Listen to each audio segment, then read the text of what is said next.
Hello everyone. The title of my paper is Harvesting Planning and Practices to Maximize Recoverable Sugar. My agenda for this is basically to go through a bit of history. I want to talk about sucrose versus dextrans, planning the harvest, operational considerations when harvesting sugarcane, and the future. Why the fuss? We are all the way through time have been worried about the burn to crush delay. And one of the reasons for that is that dextrans cause the biggest catastrophic harvesting loss, which is rejected cane. Secondly, the fresher cane is crushed, the greater the recoverable sucrose. Why is best economic practice not being practiced? Why don't growers get the cane into the mill timelessly? And I'm defining that here as 48 hours from killing the cane to crush. The average delay burnt cutting cane has been estimated at 72 hours. There are some people that consistently put cane into the mill that is over 100 hours. Commodity port is good at 60 hours on average.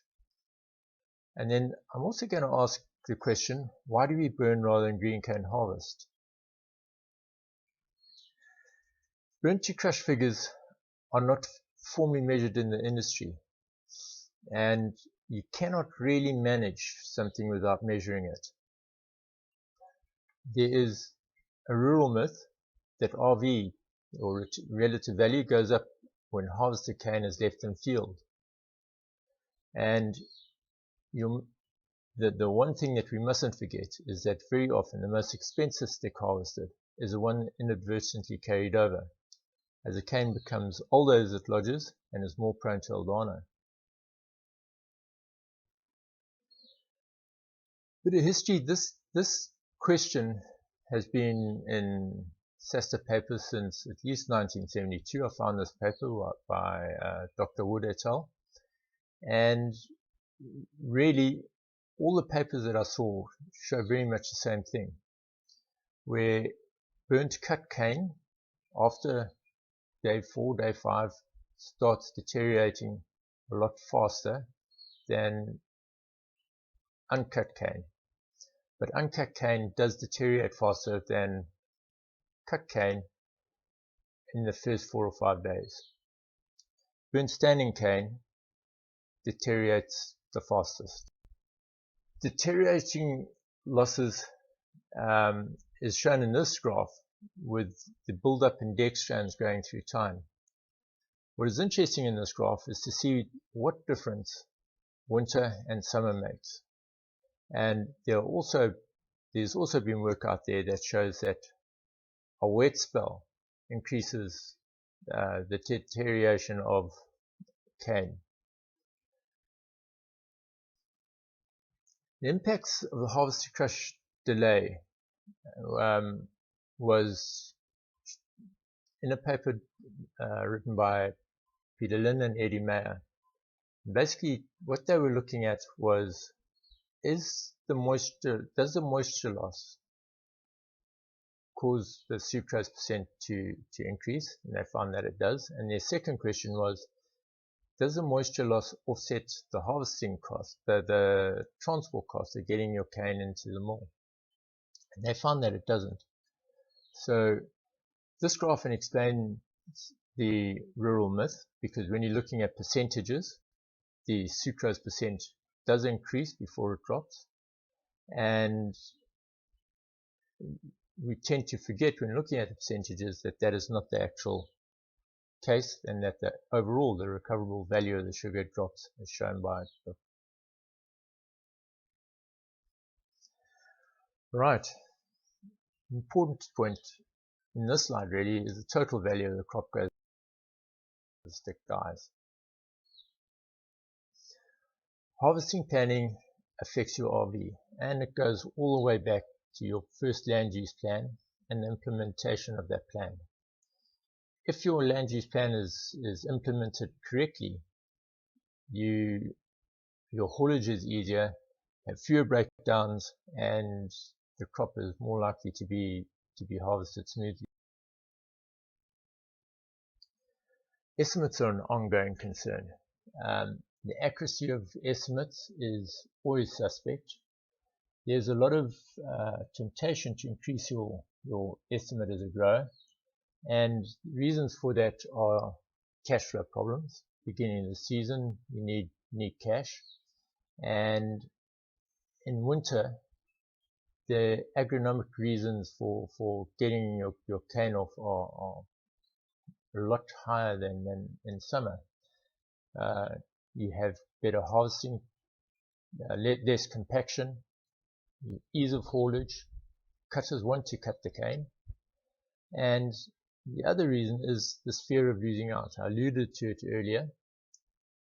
Getting off your crop can be likened to a limited over cricket match. You have a finite period to get the crop off, and time lost is time gone. If that happens too often this season, cane is left behind and carried over to the next season, which has the implications of lodged cane and aldana. Estimates. Just the order of the estimate needs to take into account varieties. Some varieties have a competitive advantage of being cut earlier in the season than later. Plant programs, that cane needs to be harvested timelessly so that the planting operations can be carried out. And you need to take into account the environment within the farm. Wet valleys and frost pockets definitely need to be cut in the winter rather than the summer. Pests and diseases can alter your cutting order at short notice, and cognizance needs to be taken of that in the planning stages, and a little bit of extra capacity built in to take care of those things. The use of the harvesting plan can also be used to reduce unplanned fires later on in the season. If your valley bottoms and are cut and you have employed strip harvesting, the chances of you having a large fire mid to late season are greatly reduced.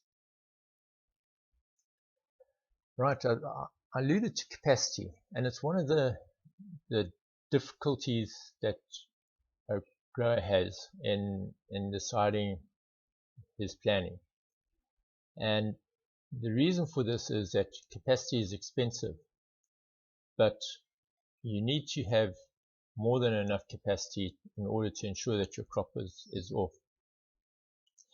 One of the big benefits of having large contractors is that they are able to, or they do have a large amount of equipment, and if one piece breaks down, that lost capacity can be covered to a certain extent by the other machines around it.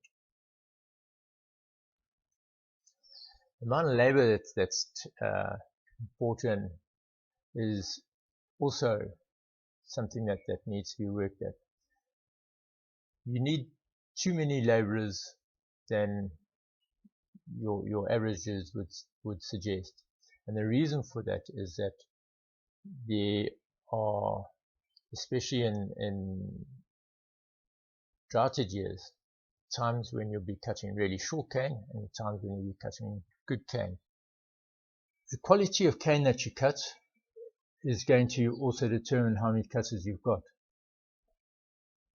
Obviously, this field that we're looking at here is going to need far more cutters per ton than the previous field. Green cane harvesting, or trashing as I refer to it, can be used to help with capacity issues.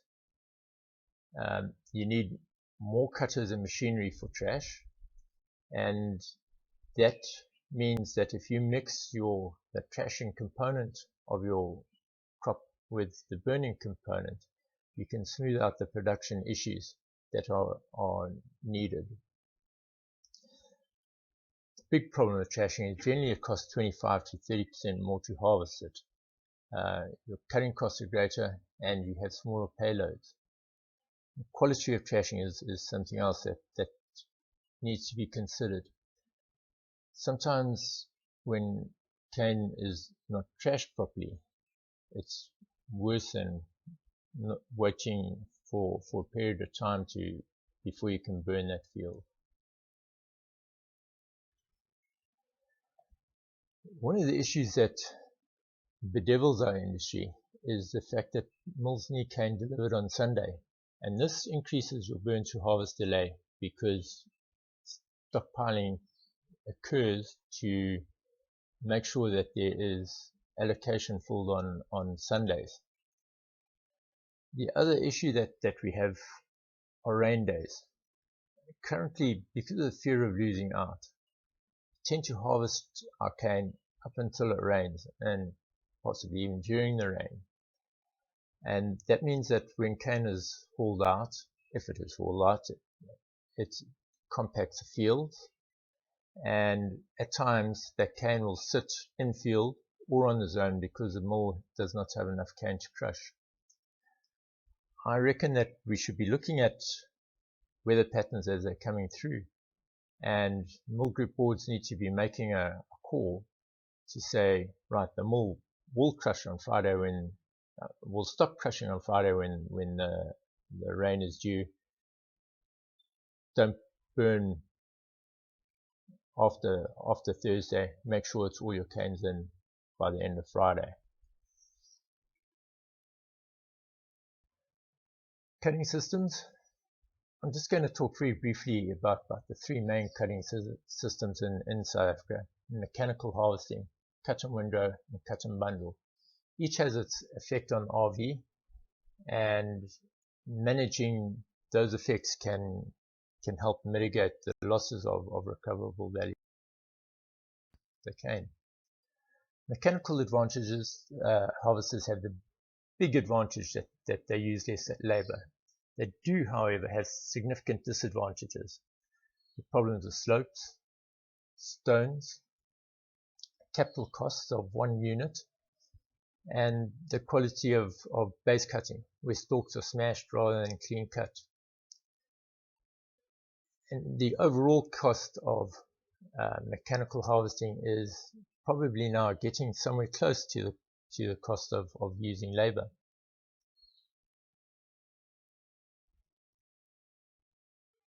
Cut-only windrowed.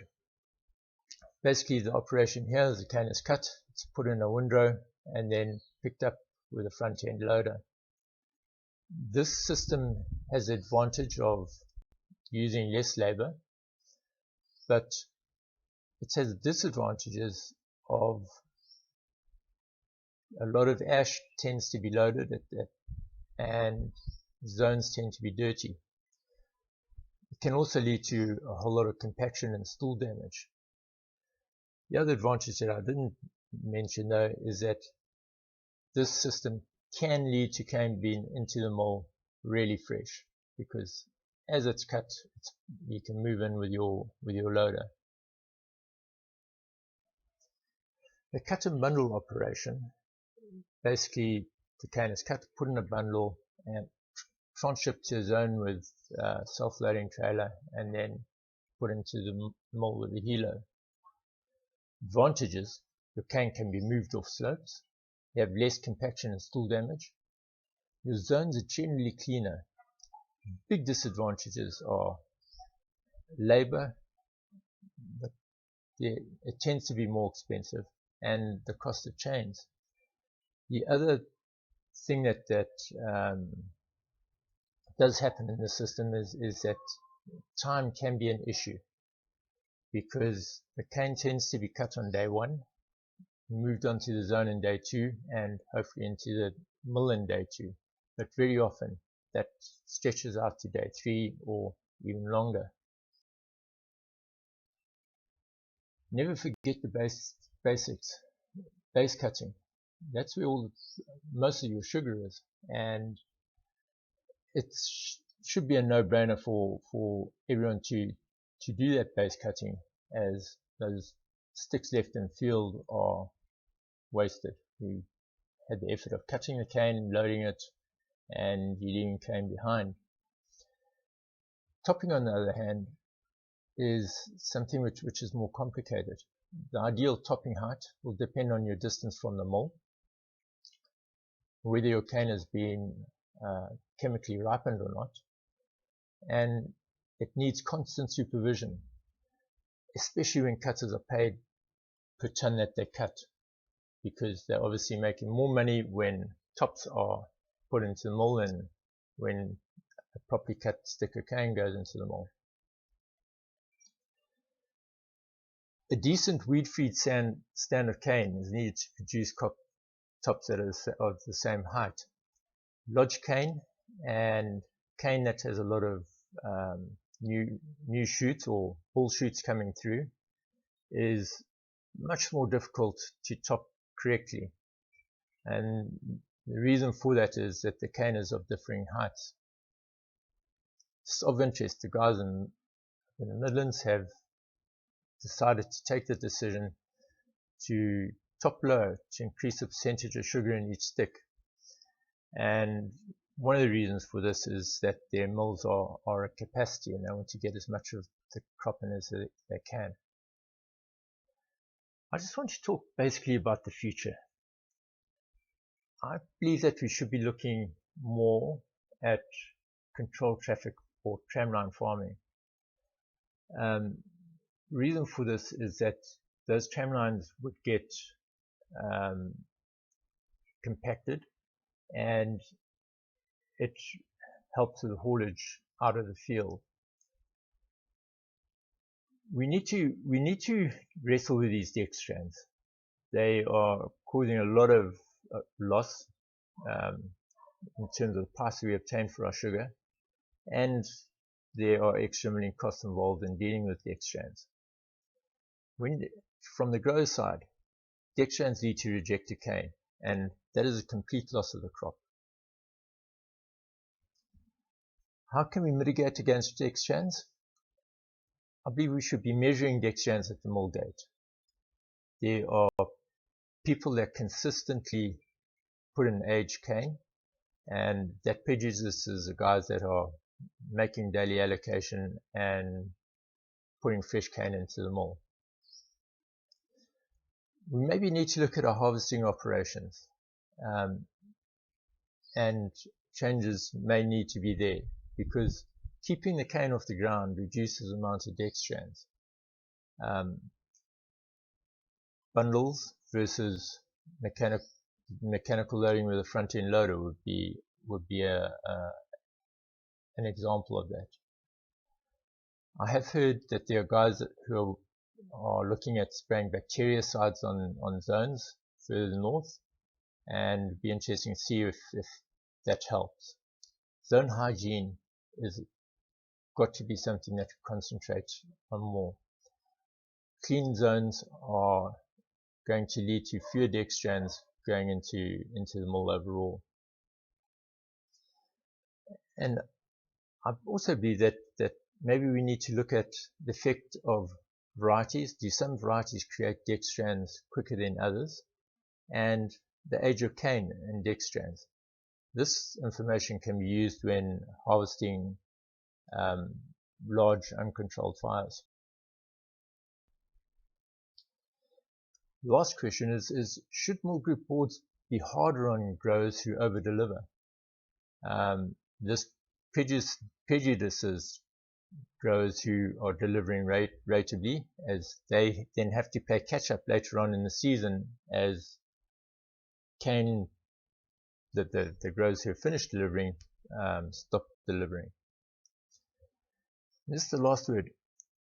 Reduction in the harvest to crush delay by 24 hours would increase the revenue into the industry, and that would be done with very little extra cost. Thank you.